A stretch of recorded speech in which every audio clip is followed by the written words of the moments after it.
Quand on pense à la direction d'un hôpital, on imagine tout de suite des blouses blanches, des décisions médicales de vie ou de mort, le bien-être des patients. Mais en réalité, une bonne partie du job se déroule très loin des blocs opératoires, plutôt dans un univers de textes de loi.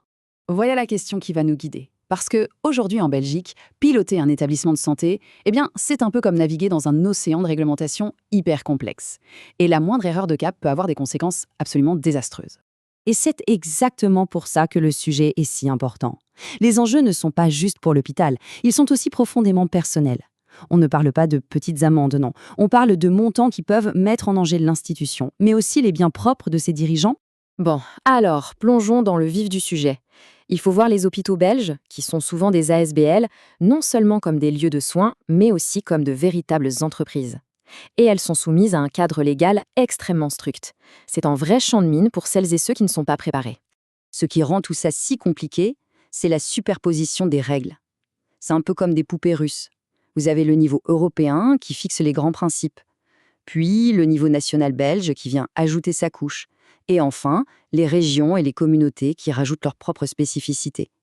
C'est ce qu'on appelle la hiérarchie des normes, et c'est un vrai casse-tête à gérer.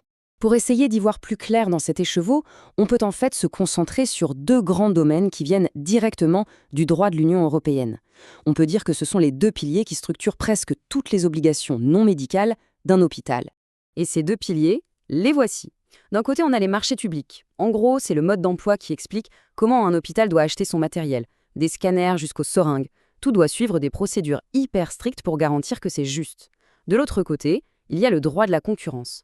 Là, il s'agit de savoir comment l'hôpital doit se comporter en tant qu'acteur économique face aux autres cliniques ou hôpitaux. Alors, ok, on a les règles, mais concrètement, comment ça se traduit pour les administrateurs? Eh bien, ça se résume à 4 devoirs fondamentaux. Et attention, ce n'est pas une option, c'est une exigence. Voilà donc le parcours du combattant. Premièrement, l'organisation. Il faut définir clairement qui fait quoi, qui est responsable de quelle procédure. Deuxièmement, et c'est capital, la documentation.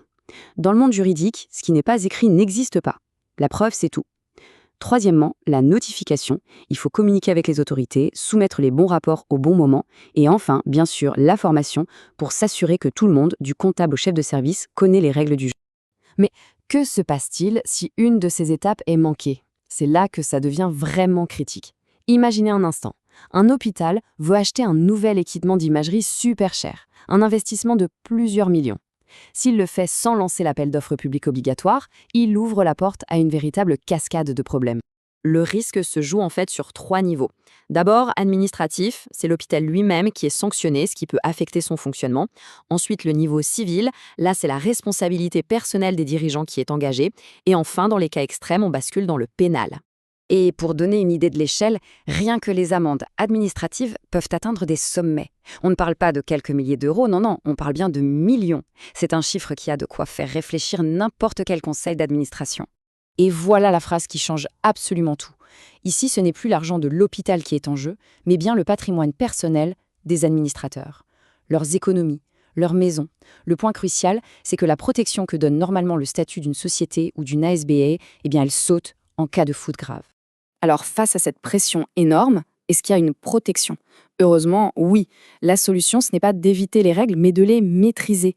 Et ça passe par une gouvernance rigoureuse et bien pensée. C'est ça, le bouclier qui protège à la fois l'institution et ses dirigeants. Alors, comment on construit ce bouclier? Voici 4 pratiques vitales. D'abord, surveiller. Il faut une veille réglementaire active pour ne jamais être surpris par une nouvelle loi. Ensuite, auditer. Vérifier régulièrement ses propres procédures pour trouver les failles avant qu'elles ne posent problème. Puis, agir. Dès qu'un risque est identifié, on met en place un plan d'action pour le corriger. Et enfin, la règle d'or, tout documenter. Archiver méticuleusement chaque décision, chaque rapport, pour toujours pouvoir prouver qu'on a bien fait les choses. Et c'est là qu'on boucle la boucle. Parce qu'au final, toutes ces règles, toute cette rigueur, ça ne sert pas juste à éviter des sanctions.